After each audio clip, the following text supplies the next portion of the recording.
അൽഹംദുലില്ലാഹ് വസ്സലാത്തു വസ്സലാമു അലാ റസൂലിൽ കരീം വഅലാ ആലിഹി വസഹ്ബിഹി അജ്മഈൻ അമ്മാ ബഅദ്. അഊദു ബില്ലാഹി മിനശ് ശൈത്വാനിർ റജീം. റബ്ബി ഇശ്റഹ് ലി സ്വദ്രി വയസ്സിർ ലി അംരി വഹ്ലുൽ ഉഖ്ദതം മിൻ ലിസാനി യഫ്ഖഹു ഖൗലി. ബഹുമാനപ്പെട്ട നേതാക്കളെ, പ്രിയപ്പെട്ട ശ്രോതാക്കളെ, നമ്മൾ ഇവിടെ ഇങ്ങനെ ഒരു കൂടിച്ചേരലിന് കാരണമായ സംഭവ വികാസങ്ങളെക്കുറിച്ച് കേരളത്തിലെ മുജാഹിദുകൾക്കും അല്ലാത്തവർക്കുമൊക്കെ അറിയാവുന്ന ഒരു സാഹചര്യത്തിലാണ് നാം ഒത്തുകൂടിയിട്ടുള്ളത്.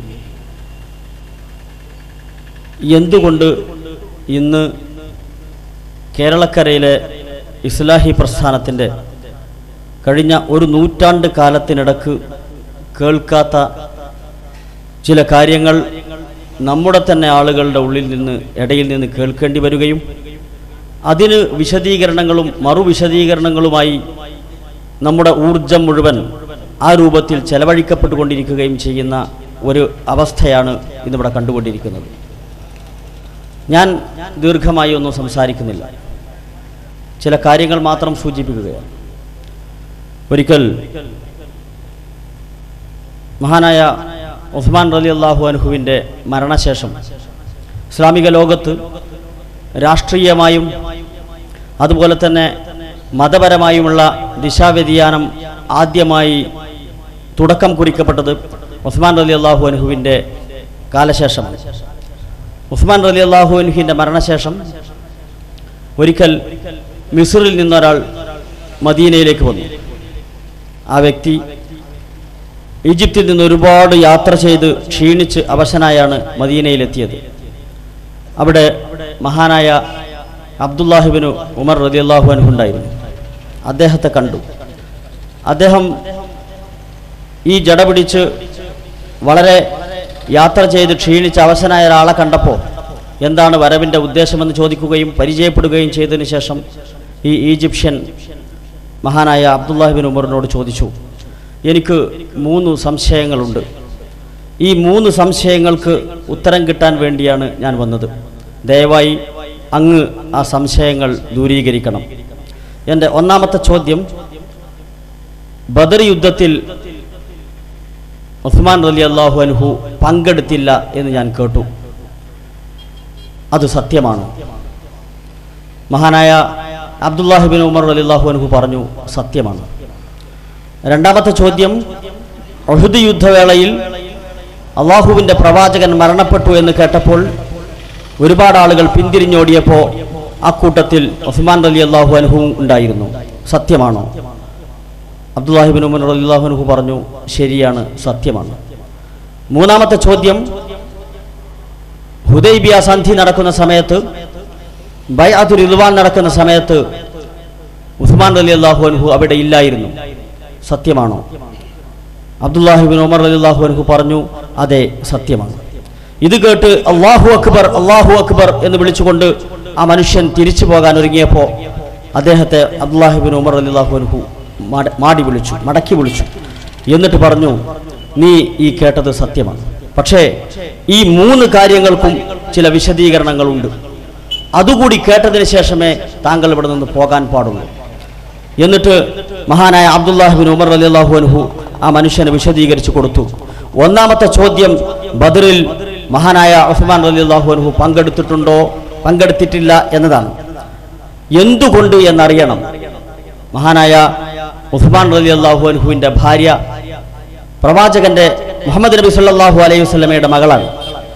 അന്ന് മഹാനായ പ്രവാചകന്റെ പുത്രി സുഖമില്ലാതെ കിടന്ന സമയത്ത് അള്ളാഹുവിൻ്റെ പ്രവാചകന്റെ പ്രത്യേക അനുമതിയോടുകൂടിയാണ് അദ്ദേഹം ബദറിൽ പങ്കെടുക്കാതെ പോയത്. അതുകൊണ്ട് അത് ഒരിക്കലും ബദറിൽ പങ്കെടുക്കാത്ത ഒരു ശിക്ഷയോ അതല്ലെങ്കിൽ ബദറിൽ പങ്കെടുക്കാത്തവനായി അദ്ദേഹം ചരിത്രത്തിൽ രേഖപ്പെടുത്തപ്പെടുകയോ ചെയ്യുന്ന പ്രശ്നമില്ല. രണ്ടാമത്തെ ചോദ്യം, ഉഹദ് യുദ്ധത്തിൽ പിന്തിരിഞ്ഞോടിയോ എന്നാണ്. ശരിയാണ്, പക്ഷേ അന്ന് ആ സംഭവിച്ച സംഭവത്തിന് അള്ളാഹു തന്നെ ആ മുഴുവൻ ആളുകൾക്കും പുറത്തു കൊടുത്തിട്ടുണ്ട്. അങ്ങനെ പുറത്തു കൊടുക്കപ്പെട്ടവരിൽ ഒരാളാണ് മഹാനായ ഉസ്മാൻ റളിയല്ലാഹു അൻഹു. മൂന്നാമത്തെ ചോദ്യം, ബൈഅത്തുർ റിദ്വാനിൽ പങ്കെടുത്തിട്ടില്ല. സത്യമാണ്. എന്തുകൊണ്ട്? മഹാനായ പ്രവാചകൻ ഹുദൈബിയ സന്ധി നടക്കുന്ന ആ സമയത്ത് മഹാനായ ഉസ്മാൻ റളിയല്ലാഹു അൻഹുവിനെ മക്കയിലേക്ക് പറഞ്ഞയച്ചതായിരുന്നു. മക്കയിൽ ഉസ്മാൻ റളിയല്ലാഹു അൻഹു വധിക്കപ്പെട്ടു എന്ന കിംവദന്തി കേട്ടതിന്റെ ഫലമായിട്ടാണ് അവിടെ വെച്ച് പ്രതികാരമെടുക്കും എന്ന് ഉറച്ച തീരുമാനമെടുത്തിട്ടാണ് ബൈഅത്തുർ റിദ്വാൻ ഉണ്ടാവുന്നത്. അതിൽ ഉസ്മാൻ റളിയല്ലാഹു അൻഹു പങ്കെടുക്കുന്ന പ്രശ്നമില്ല. എന്നിട്ട് അബ്ദുല്ലാഹി ഇബ്നു ഉമർ റളിയല്ലാഹു അൻഹു ആ മനുഷ്യനോട് പറഞ്ഞു, ഇനി നീ പോകുമ്പോൾ ഇതുകൂടി നിന്റെ നാട്ടുകാരോട് പറഞ്ഞു കൊടുക്കണം എന്ന്. ഞാനിത് സൂചിപ്പിക്കുന്നത് നമ്മുടെ കേരളക്കരയിലെ ഇന്നത്തെ ഇസ്ലാഹി പ്രസ്ഥാനത്തിന്റെ ഇന്ന് നടന്നുകൊണ്ടിരിക്കുന്ന സംഭവ വികാസങ്ങളുമായി ഇതിന് ഒരുപാട് ബന്ധമുണ്ട്. നമുക്കറിയാം, ഞാൻ ഇതിന്റെ മതപരമായ ഇതിന്റെ ഇന്നത്തെ തർക്ക വിഷയങ്ങളിലേക്ക് ഞാൻ കടക്കുന്നില്ല. ബഹുമാന്യനായ ഹനീഫ് കായക്കോടി ഇവിടെ വളരെ വിശദമായ കാര്യങ്ങൾ സംസാരിക്കും.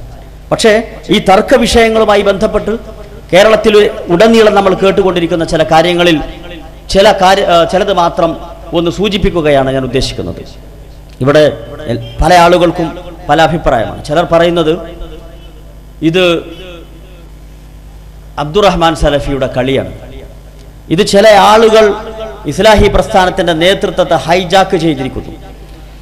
KNMന്റെ നേതാക്കന്മാരെ മുഴുവൻ ഹൈജാക്ക് ചെയ്യുകയും അവരെ തങ്ങളുടെ കൈകളിലെ പാവകളാക്കി മാറ്റുകയും ചെയ്തിരിക്കുന്നു. ഇസ്ലാം മുജാഹിദ് നേതൃത്വത്തെ ഇവരുടെ കയ്യിലാണ് ഉള്ളത് എന്ന ഒരാരോപണം. ചിലർ പറയുന്നത് ഇങ്ങനെ തർക്കമൊന്നുമില്ല, ആർക്കും ഇവിടെ ജിന്നിനെ വിളിച്ച് തേടണമെന്നില്ല, ആർക്കും ഇവിടെ ഇങ്ങനത്തെ വാദങ്ങളില്ല, ആരും ഇവിടെ ജിന്ന് ചികിത്സ നടത്തുന്നില്ല.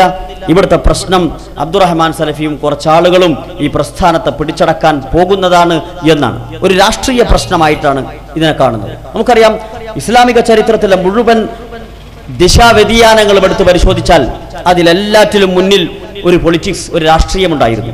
ആ രാഷ്ട്രീയത്തെയാണ് ആദ്യം കൂട്ടുപിടിക്കുക, എന്നിട്ടാണ് തങ്ങളുടെ ആദർശം ഈ ആളുകൾ ജനങ്ങളിൽ കുത്തിവെക്കുക. ഇവിടെയും അത് സംഭവിക്കുന്നു. അതിന്റെ ഭാഗമായി ഇന്ന് നമ്മൾ കേട്ടുകൊണ്ടിരിക്കുന്നത് മുഴുവൻ ഈ രൂപത്തിലുള്ള ഗീബത്തും നമീമത്തുമാണ്. അതുകൊണ്ടാണ് ഞാൻ സൂചിപ്പിച്ചത്, നമ്മൾ ഇതുപോലുള്ള പലതും കേൾക്കും. ഈജിപ്തിൽ നിന്നൊരു മനുഷ്യൻ ഈ രൂപത്തിലുള്ള അപവാദ പ്രചരണങ്ങൾ കേട്ട് അതിന്റെ സത്യാവസ്ഥ മനസ്സിലാക്കാൻ മദീനയിലെത്തുകയും അയാൾ കേട്ടത് മുഴുവൻ ശരിയാണെന്ന് വിചാരിച്ച് തെറ്റിദ്ധരിച്ച് പോവാൻ ഒരുങ്ങുകയും ചെയ്യുമ്പോൾ അതിന്റെ ഒരു മറുവശം അദ്ദേഹത്തിന് കേൾപ്പിച്ചു കൊടുക്കുവാൻ മഹാനായ അബ്ദുല്ലാഹി ഇബ്നു ഉമർ റളിയല്ലാഹു അൻഹുവിന് സാധിച്ചു.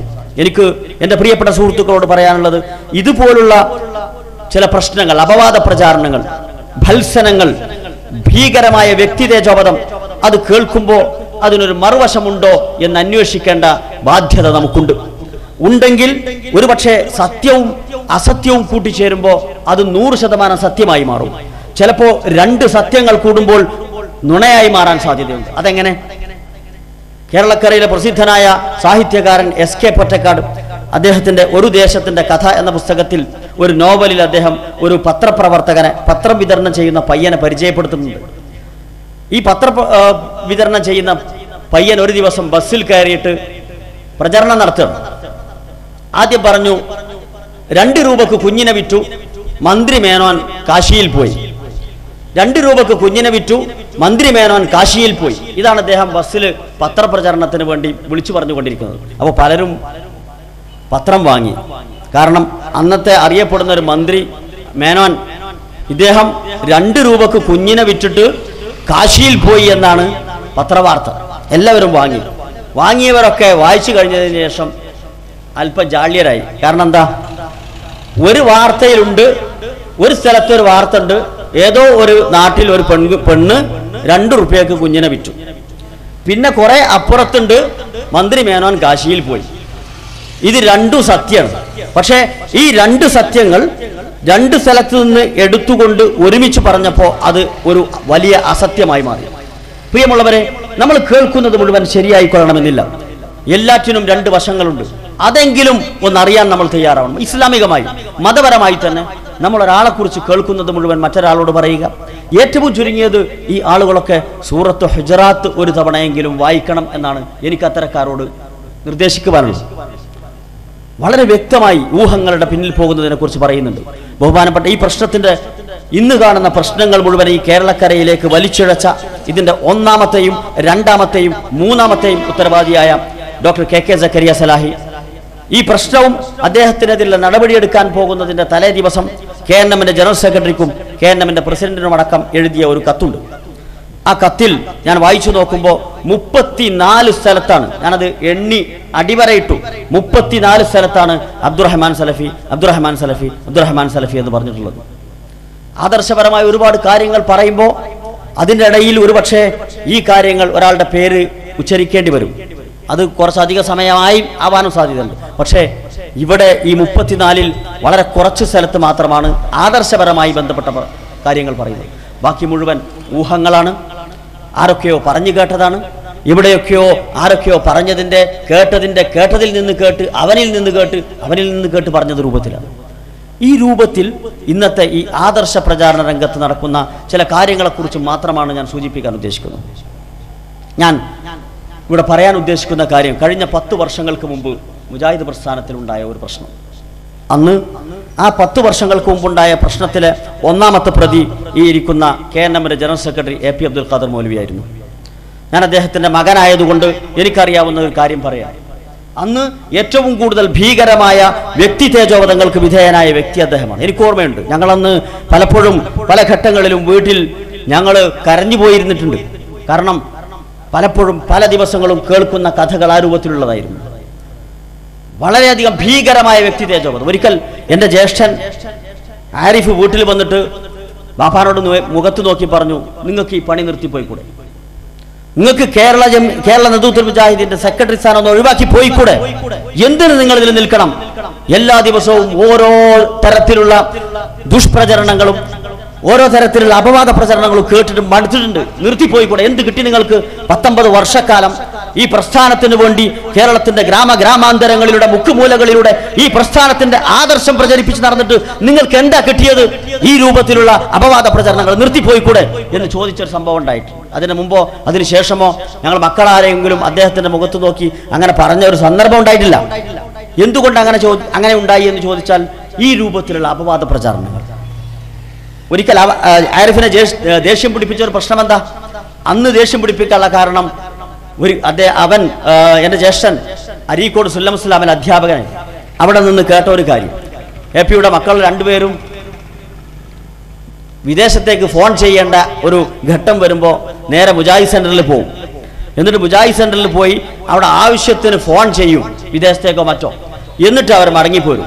അങ്ങനെ എപ്പോൾ ആവശ്യമുണ്ടെങ്കിലും അങ്ങനെ പോവാറാണ് പതിവ് എന്നതായിരുന്നു അന്നത്തെ ആരോപണം, അന്ന് കേട്ടത്. ഇങ്ങനെ എല്ലാ ദിവസങ്ങളും അവിടെ അത്ര സ്വത്ത്, ഇവിടെ ഇത്ര സ്വത്ത്, അങ്ങനെ 50 ഏക്കർ അവിടെ, 100 ഏക്കർ അവിടെ, ആ വീടിൻ്റെ മുന്നിൽ നല്ല 4 വീടുകൾ ഉയർന്നു വരുന്നു. ഞാനിത് സൂചിപ്പിച്ചത് എന്താണെന്ന് ചോദിച്ചാൽ, ഓരോ ഘട്ടത്തിലും അത് ചരിത്രത്തിൻ്റെ ആവർത്തനങ്ങളാണ്. ചരിത്രം പരിശോധിച്ച് നോക്കിയാൽ ഏത് ഘട്ടത്തിലും ഏത് പ്രശ്നകാലത്തും ഇതുണ്ടായിട്ടുണ്ട്. അതുകൊണ്ടാണ് ഞാൻ ഉസ്മാൻ റളിയല്ലാഹു അൻഹുവിന്റെ ചരിത്രം പറഞ്ഞത്. മഹാനായ ഉസ്മാൻ റളിയല്ലാഹു അൻഹു സ്വർഗം കൊണ്ട് വാഗ്ദത്തം ചെയ്യപ്പെട്ട അശറത്തുൽ മുബശ്ശരീനിൽപ്പെട്ട ഉസ്മാൻ റളിയല്ലാഹു അൻഹുവിനെ കുറിച്ച് അന്ന് കേട്ട കഥകളാണ് ഈ പറഞ്ഞത്. അതും ഈജിപ്ത് എന്ന് പറഞ്ഞാൽ മദീനയിൽ നിന്ന് 1000 കിലോമീറ്റർ ദൂരമുണ്ട്.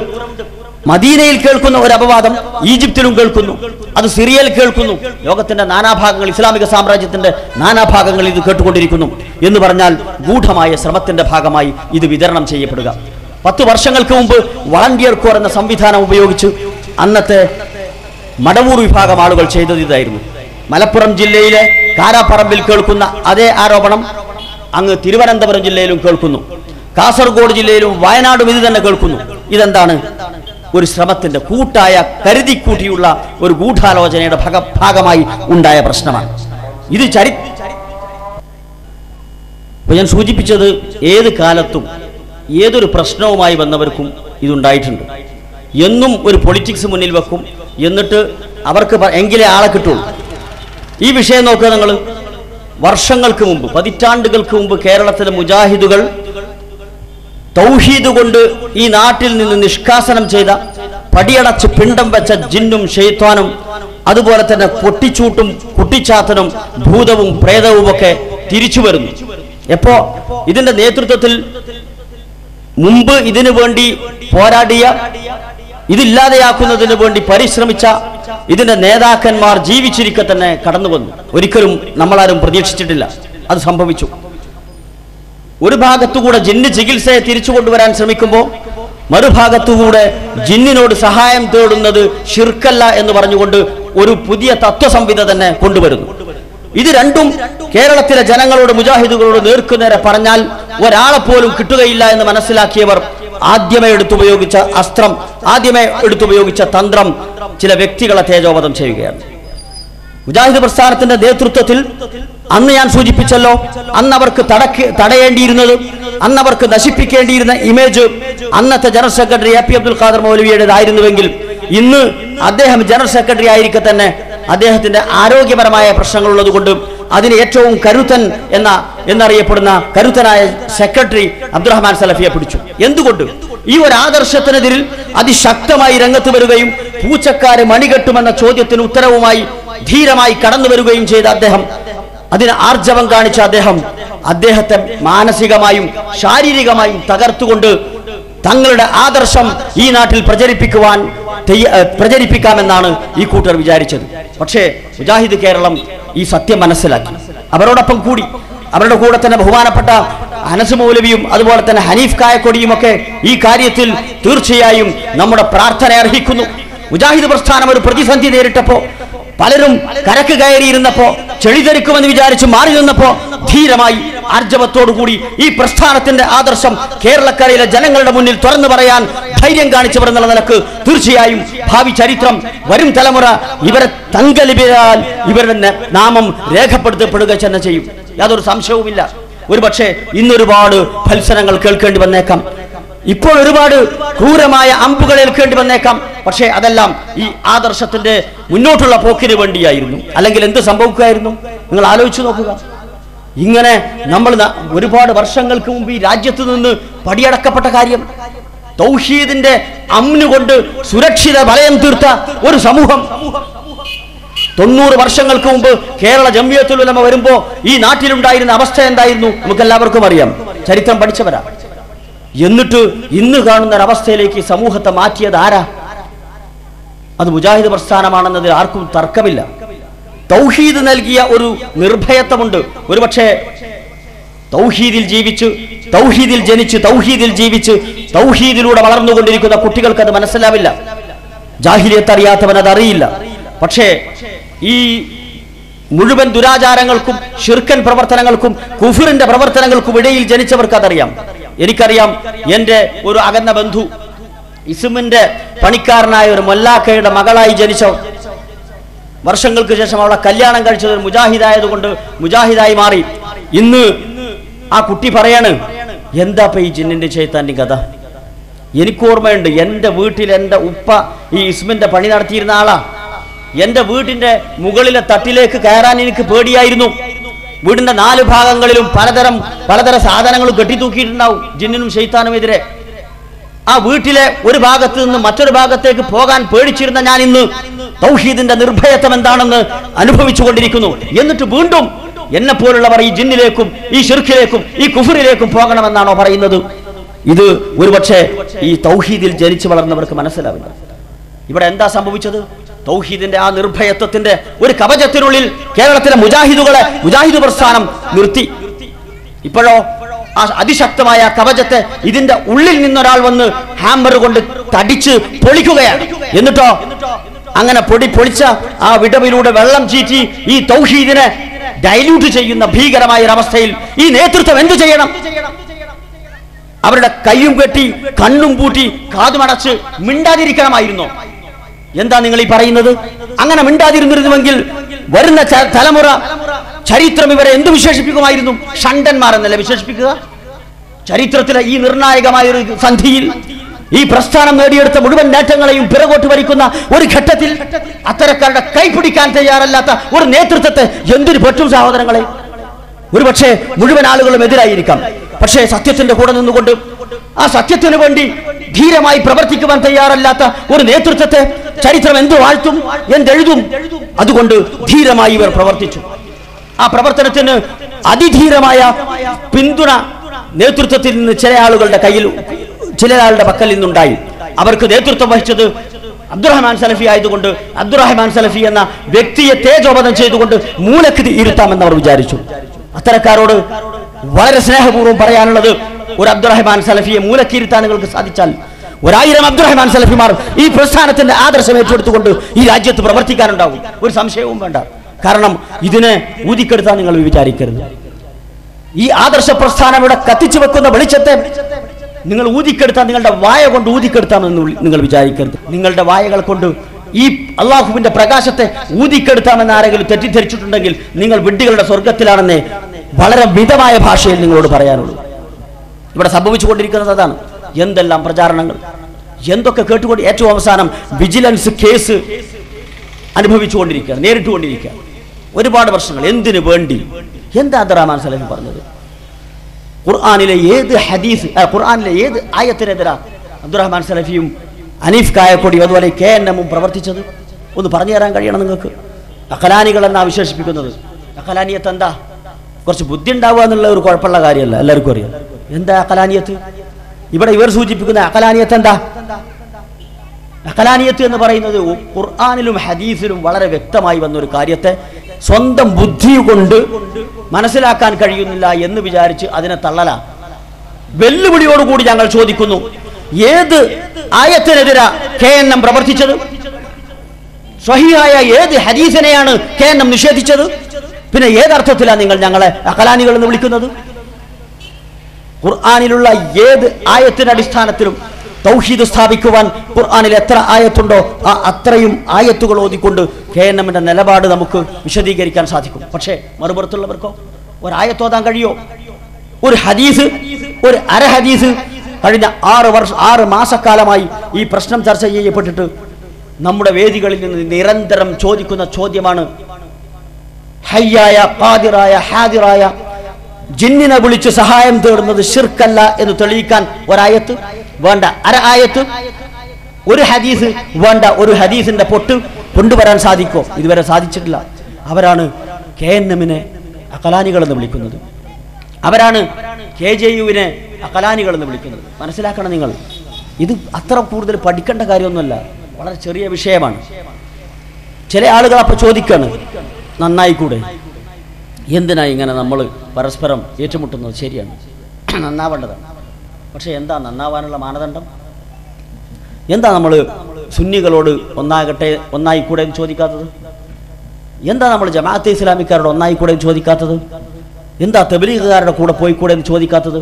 നമുക്കറിയാം, ആദർശപരമായി വ്യത്യസ്തമായ ഒരു സമൂഹമാണ്. അവരോട് യോജിച്ചു പോകണമെങ്കിൽ ആദർശ ഐക്യം ഉണ്ടാവണം, അല്ലാതെ എങ്ങനെ പോവുക? ഇവിടെ കേരള ജമിയത്തുൽ ഉലമയുടെ ഫത്വ, കേരള ജമിയത്തുൽ ഉലമയുടെ തീരുമാനം എന്താ? ആയത്തിന്റെയും ഹദീസിന്റെയും അടിസ്ഥാനത്തിൽ കേരള ജമിയത്തുൽ ഉലമയുടെ തീരുമാനം എന്താ? ജിന്നിനോട് ഏതു തരം സഹായവും അത് ചോദിക്കുന്നത് ഷിർക്കും ഹറാമുമാണ് എന്നാണ്. അത് ഷിർക്കല്ല എന്ന് പറയുന്നവരും ഷിർക്കാണെന്ന് പറയുന്നവരും എങ്ങനെ യോജിച്ചു പോകും? അങ്ങനെയാണെങ്കിൽ ഒന്ന് ആലോചിച്ച് നോക്കുക. ഇസ്ലാഹി പ്രസ്ഥാനത്തിൻ്റെ കഴിഞ്ഞ 100 വർഷക്കാലത്തെ ചരിത്രത്തിൽ ഒരുപാട് പ്രശ്നങ്ങൾ ഉണ്ടായിട്ടുണ്ട്. ആദ്യം 1924 KJU ഉണ്ടായി. 2 വർഷങ്ങൾക്ക് ശേഷം 26 സമസ്ത കേരള ജമിയത്തുൽ ഉലമ ഉണ്ടായി.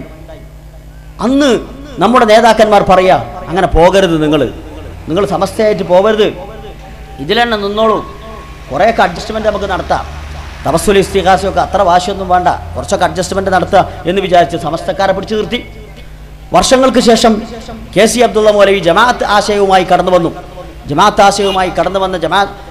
KC അബ്ദുള്ള മൗലവി കേരള ജമിയത്തുൽ ഉലമയുടെ നിർവാഹക സമിതി അംഗമായ KC അബ്ദുള്ള മൗലവി പുറത്തു പോകുമ്പോൾ കൈ പിടിക്കുക, എന്നിട്ട് പറയാ, അബ്ദുള്ള മൗലവി പോകരുത്, നിങ്ങളിതിൽ നിൽക്കണം, നിങ്ങളെപ്പോലുള്ളൊരു പണ്ഡിതൻ പോകാൻ പാടില്ല, നമുക്ക് ഒരല്പം അഡ്ജസ്റ്റ്മെൻ്റ് ആവാം, ഞങ്ങൾ കുറച്ച് അഡ്ജസ്റ്റ് ചെയ്തോളാം, നിങ്ങളുടെ വാദവും ഞങ്ങളുടെ വാദവും തമ്മിൽ വലിയ വ്യത്യാസമൊന്നുമില്ലല്ലോ, നമുക്ക് അഡ്ജസ്റ്റ് ചെയ്ത് പോവാം എന്ന് പറഞ്ഞിരുന്നെങ്കിൽ വർഷങ്ങൾക്ക് ശേഷം CN കടന്നു വന്നപ്പോൾ CNന്റെ പുത്തൻ വാദങ്ങൾ, മഹാനായ പണ്ഡിതൻ, അദ്ദേഹത്തിൻ്റെ ഖുർആൻ പരിഭാഷയില്ലാത്ത ഒരു മുജാഹിദ് കൂടി വന്നില്ല. ഏറ്റവും കൂടുതൽ സ്വാധീനം ചെലുത്തപ്പെട്ടിരുന്ന അന്നത്തെ ഇസ്ലാഹി പണ്ഡിതൻ CN അഹമ്മദ് മൗലവി പുത്തൻ വാദവുമായി കടന്നു വന്നപ്പോൾ KM മൗലവി പരസ്യമായി എതിർത്തു. അന്ന് KM മൗലവി അദ്ദേഹത്തിൻ്റെ കൈ പിടിച്ച് പറയാ, CN നിങ്ങൾ പോകരുത്, നിങ്ങൾ ഇതിൽ തന്നെ നിൽക്കണം, നിങ്ങൾക്ക് പറയാനുള്ള നിങ്ങൾ പറഞ്ഞോ, ഞങ്ങൾക്ക് പറയാനുള്ള ഞങ്ങൾ പറയാം എന്ന് പറഞ്ഞിരുന്നെങ്കിൽ പിന്നീട് 10 വർഷങ്ങൾക്ക് ശേഷം ചേകനൂർ കടന്നു വന്നു. നല്ല നാക്ക്, പ്രഭാഷകൻ, പണ്ഡിതൻ. അദ്ദേഹം ഈ വാദവുമായി കടന്നു വന്നപ്പോൾ അദ്ദേഹം പുറത്തു പോകാൻ നിൽക്കുമ്പോൾ നമ്മുടെ ആളുകൾ ചെന്ന് കെട്ടിപ്പിടിച്ചിട്ട് പറയാ, ചേകനൂർ മൗലവി നിങ്ങൾ പോകരുത്, നിങ്ങളുടെ ആദർശവുമായി നമുക്ക് അഡ്ജസ്റ്റ്മെന്റ് നടത്താം, ഒരല്പമൊക്കെ നിങ്ങളും അഴയാ, ഒരല്പം ഞങ്ങളും അയഞ്ഞു തന്നാൽ പ്രശ്നം തീരുമല്ലോ, നിങ്ങൾ പോകരുത് എന്ന് പറഞ്ഞിരുന്നെങ്കിൽ വർഷങ്ങൾക്ക് ശേഷം മടവൂർ വിഭാഗം ഹുസൈൻ മടവൂരിന്റെ നേതൃത്വത്തിൽ അവർ പുറത്തു പോയപ്പോൾ കെട്ടിപ്പിടിച്ച് നമ്മൾ പറയാ നിങ്ങളുടെ ആദർശവുമായി നമുക്ക് ഒരല്പമൊക്കെ അഡ്ജസ്റ്റ്മെന്റ് ആവാം.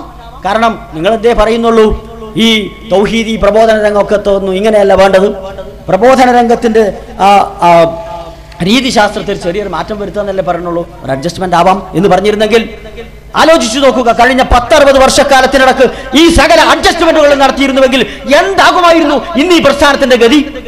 നിവർന്നു നിന്ന് നട്ടല്ലോടുകൂടി ഒരു ആദർശം പറയാൻ ഈ പ്രസ്ഥാനത്തിന് കഴിയുമായിരുന്നോ? ആലോചിച്ചു നോക്കണം. നന്നാവുന്നത് തെറ്റല്ല, തീർച്ചയായും നന്നാവുന്നത് നല്ലതാണ്. പക്ഷേ ഏതിന്റെ അടിസ്ഥാനത്തിൽ അവിടെ നന്നാവേണ്ടത്?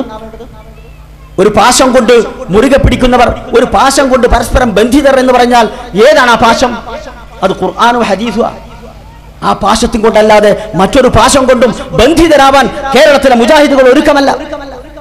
അതുകൊണ്ട് നന്നാവണമെങ്കിൽ കേരള ജമിയത്തുൽ ഉലമ എടുത്ത തീരുമാനത്തിലേക്ക് അതിൽ നിന്ന് പോയവരാരോ അവർ മടങ്ങി വന്നാൽ ഇരു കൈകളും നീട്ടി ഈ നേതൃത്വം അവരെ സ്വീകരിക്കും, അവരെ ആനയിക്കും, അവരെ ഈ കേരളക്കരയിലെ മുഴുവൻ പ്രദേശങ്ങളിലും കൊണ്ടുപോയി വീണ്ടും പ്രസംഗിപ്പിക്കും. കാരണം ഇവിടെ ഈഗോയുടെ പ്രശ്നമില്ല, ഇവിടെ ഉള്ളത് ഈ ആദർശത്തിന്റെ പ്രശ്നമാണ്. അതുകൊണ്ട് തന്നെ ചരിത്രത്തിലുണ്ടായ മുഴുവൻ പ്രശ്നങ്ങളും ആദർശബന്ധിതമായിരുന്നു എന്ന് ഉറക്കെ വിശ്വസിക്കുന്നവരാണ് മുജാഹിദുകൾ. ഇന്ന് വരെ ഒരു നിലപാട് മാറ്റി പറയേണ്ടി വന്നിട്ടില്ല. ഒരുത്തന്റെ മുന്നിലും ഈ പ്രസ്ഥാനത്തിന് തലകുനിക്കേണ്ടി വരാതെ നേർക്കുനേരെ നിവർന്നു നിൽക്കുവാൻ സാധിച്ചത് ആദർശത്തോടുള്ള വിട്ടുവീഴ്ചയില്ലാത്ത ഈ പ്രതിബദ്ധതയായിരുന്നു. അതെങ്ങനെ വെള്ളം ചേർക്കാൻ പറ്റും? അത് ഏതാൾ വന്ന് പറഞ്ഞാലും, ഇതിന്റെ പിന്നിൽ ആരുമില്ലാതെ പോയാലും, ഈ ആദർശത്തിന് വേണ്ടി ഉറച്ചു നിൽക്കുന്ന ഒരു കൂട്ടം ഈ ദുനിയാവിൽ ഉണ്ടാവുന്നിടത്തോളം കാലം ഇതിൽ ഉറച്ചു നിൽക്കുക തന്നെ ചെയ്യും. അതിൽ ഒരു വിട്ടുവീഴ്ചക്കും തയ്യാറല്ല. പക്ഷേ അഡ്ജസ്റ്റ്മെന്റുകൾ ഈ രൂപത്തിലാണെങ്കിൽ, വ്യക്തിപരമായ അഡ്ജസ്റ്റ്മെന്റുകൾ, അത് പ്രശ്നമുള്ള കാര്യമല്ല. സൂചിപ്പിക്കുന്നത് ഇവിടെയുള്ള മുഴുവൻ പ്രശ്നങ്ങളും ആദർശബദ്ധിതമാണ്. അതുകൊണ്ട് തന്നെ ഇവിടെ ചെളി വാരിയെറിയലുകളില്ല. ഏതെങ്കിലും ഒരു വ്യക്തിക്ക് നേരെ വാരിയെറിയുന്ന ചെളികളല്ല ഇവിടെ. അപ്പുറത്തുനിന്ന് സംഭവിച്ചുകൊണ്ടിരിക്കുന്ന അതാ. ഇംഗ്ലീഷിലൊരു ചൊല്ലുണ്ട്, fling a lot of dirts some will stick. ഒരുപാട് ചെളി വാരി എറിയാം, ചിലത് പിടിക്കും. ഇവിടെ സംഭവിച്ചുകൊണ്ടിരിക്കുന്നതാ ചില നേതാക്കന്മാർക്കെതിരിൽ ചെളി വാരി എറിയലുകളാണ്.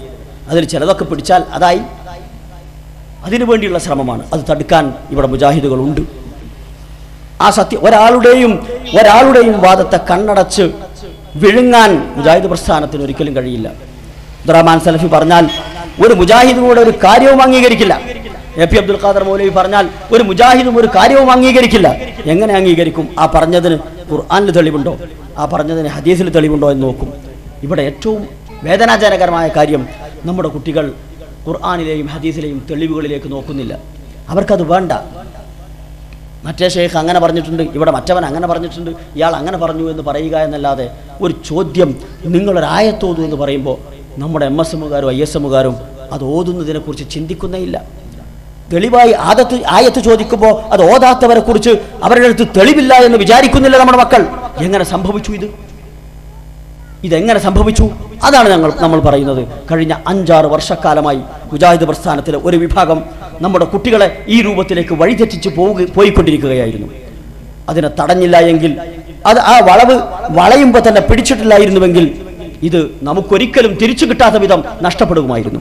ആരെങ്കിലും കരക്ക് കയറി ഇത് നന്നാവട്ടെ എന്നിട്ടിറങ്ങാമെന്ന് വിചാരിക്കുന്നുണ്ടെങ്കിൽ അവരോട് സ്നേഹബുദ്ധിയ പറയാനുള്ളത്, ഇപ്പോൾ ഇറങ്ങിയിട്ടില്ലെങ്കിൽ ഇനി ഒരിക്കലും നിങ്ങൾക്ക് ഇറങ്ങേണ്ടി വരില്ല. അങ്ങനെ ഇറങ്ങാൻ കഴിയാത്ത വിധം ഈ പ്രസ്ഥാനത്തിന്റെ ആദർശവും കൊണ്ട് ചില ആളുകൾ ഈ പ്രസ്ഥാനത്തിന്റെ ആദർശത്തിന്റെ ബഹുദൂരം അകന്നു പോയിട്ടുണ്ടാകും. ഞാൻ അവസാനിപ്പിക്കുകയാണ്. പ്രിയമുള്ളവരെ, സത്യത്തെ സത്യമായി മനസ്സിലാക്കാൻ കഴിയണം. അതിന് നമുക്ക് മുന്നിൽ മഹാനായ പ്രവാചകൻ പഠിപ്പിച്ചു തന്ന മാർഗങ്ങളുണ്ട്. നമ്മുടെ എന്തെങ്കിലും ഒരു പ്രശ്നത്തിൽ നമ്മൾ തമ്മിൽ അഭിപ്രായ ഭിന്നതയുണ്ടായാൽ അത് പരിഹരിക്കാൻ അള്ളാഹുവിലേക്കും റസൂലിലേക്കും മടങ്ങാനാണ് പറഞ്ഞത്. അങ്ങനെ നമ്മൾ മടങ്ങിയിട്ടില്ലേ? പരിശോധിച്ച് നോക്കുക. അത്തിയുല്ലാഹ വഅത്തിയുർ റസൂല വഉലിൽ അംരി മിൻകും എന്ന ഖുർആനിന്റെ ആജ്ഞയെ നമ്മൾ അംഗീകരിച്ചിട്ടില്ലേ? പരിശോധിച്ച് നോക്കുക. അത്തിയുല്ലാഹ, നിങ്ങൾ അള്ളാഹുവിനെ അനുസരിക്കുക. ഈ വിഷയം പരിശോധിക്കുക. ഖുർആനിലെ എത്ര ആയത്തുകൾ എടുത്താൽ നമ്മൾ പറഞ്ഞത്? ഏറ്റവും ചുരുങ്ങിയത് ഇയ്യാക നഅ്ബുദു വഇയ്യാക നസ്തഈൻ, അലൈസല്ലാഹു ബികാഫിൻ അബ്ദുഹു. ഒരു മുജാഹിദിന്റെ അടിസ്ഥാന മുദ്രാവാക്യമാണ് അലൈസല്ലാഹു ബികാഫിൻ അബ്ദുഹു. അതുപോലെ തന്നെ ഇൻ തദഉഹും ലാ യസ്മഉ ദുആഅക്കും വലൗ സമിഉ മസ്തജാബു ലക്കും വയൗമൽ ഖിയാമത്തി യക്ഫുറൂന ബിശിർകിക്കും. പോരെ ഇതൊക്കെ? അത്തിയുല്ലാഹ, നിങ്ങൾ അള്ളാഹുവിനെ അനുസരിക്കണം. അനുസരിച്ചിട്ടുണ്ടോ KNM-കാർ? അനുസരിച്ചിട്ടുണ്ടോ മുജാഹിദുകൾ? പരിശോധിച്ചു നോക്കണം നിങ്ങൾ. അത്തിയുർ റസൂല, അള്ളാഹുവിന്റെ ദൂതരെ അനുസരിക്കുക. അള്ളാഹുവിന്റെ ദൂതരെ അനുസരിച്ചിട്ടുണ്ടോ? ഈ വിഷയത്തിൽ അള്ളാഹുവിന്റെ റസൂലിന്റെ ജീവിതകാലത്ത് എന്നെങ്കിലും ഒരിക്കൽ മക്കയിൽ എത്ര പ്രതിസന്ധികൾ നേരിട്ടു.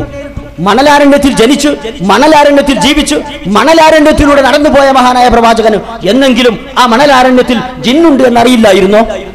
എന്നിട്ട് വിളിച്ചോ? എന്തേ വിളിക്കാതിരുന്നത്? ഷിർക്കായതുകൊണ്ട് എന്ന് ഉറച്ചു വിശ്വസിക്കുന്നതാ മുജാഹിദുകൾ. എന്തുകൊണ്ട്? അത്തിയുല്ലാഹ വ അത്തിയുർ റസൂല, റസൂലിനെ അനുസരിക്കണം. അനുസരിച്ചോ KNM-കാർ?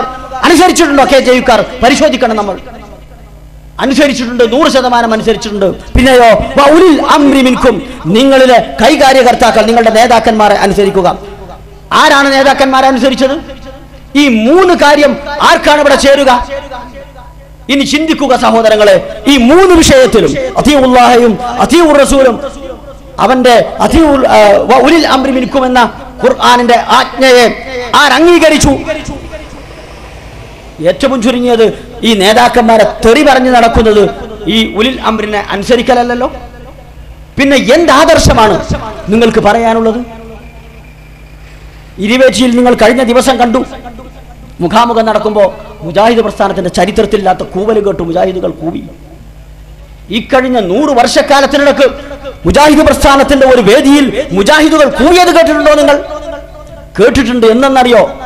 2012 ഡിസംബർ മാസം 29-ാം തീയതി കോഴിക്കോട് മുജാഹിദ് സമ്മേളനത്തിൽ ഹുസൈൻ സലവി പ്രസംഗിച്ചു കഴിഞ്ഞതിന് ശേഷം മുജാഹിദുകൾ അത് കണ്ടു, കൂവി വിളിച്ചു, തക്ബീർ ധ്വനികൾ മുഴക്കി, സിന്ദാബാദ് വിളിച്ചു.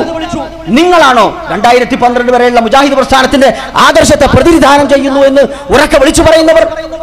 ഈ 2012 മുമ്പ് ഏതെങ്കിലും ഒരു മുജാഹിദ് നേതാവിന് ആരെങ്കിലും തക്ബീർ ധ്വനികളോടുകൂടി സിന്ദാബാദ് വിളിച്ചിട്ടുണ്ടോ? നെഞ്ചത്ത് കൈവച്ച് മുജാഹിദുകൾ ചിന്തിക്കണം. ഈ ആദർശത്തിൽ നിന്ന് വിട്ടുപോയപ്പോ ഏതൊരാദർശത്തിലേക്കാണോ നിങ്ങൾ പോകുന്നത്? ആ ആളുകളുടെ സ്വഭാവവും കൂടി നിങ്ങളിലേക്ക് കയറി വന്നിരിക്കുന്നു എന്നതിന്റെ പ്രത്യക്ഷ ഉദാഹരണമാണത്. അത് ഇരുവേച്ചിയിൽ കണ്ടു. എന്നിട്ടും നിങ്ങൾ പറയുന്നു 2012 വരെയുള്ള മുജാഹിദ് പ്രസ്ഥാനം, ആ മുജാഹിദ് പ്രസ്ഥാനത്തിന്റെ ആദർശം നിങ്ങളുടെ കയ്യിലാണെന്ന്. എങ്ങനെ നെഞ്ചത്ത് കൈവച്ച് മുജാഹിദുകൾക്ക് അത് പറയാൻ സാധിക്കും? ഈ രൂപത്തിലാണ് ഈ പ്രശ്നവുമായി മുന്നോട്ട് പോകുന്നത്. ആദർശമല്ലാതെ മറ്റൊന്നും നമുക്ക് പറയാനില്ല. സംഘടനാപരമായ കാര്യങ്ങൾ പറയാനില്ല എന്നിട്ടാണോ? ഞാൻ അബ്ദുറഹ്മാൻ സലഫിയോട് മിഞ്ഞാന്ന് ചോദിച്ചു, അല്ല ഈ ISM-ന്റെ കുട്ടികളും MSM-ന്റെ കുട്ടികളും ചെയ്ത തോന്നിവാസമുണ്ടല്ലോ, എന്താ അതൊന്ന് ഈ ജനങ്ങളോട് പറഞ്ഞാൽ?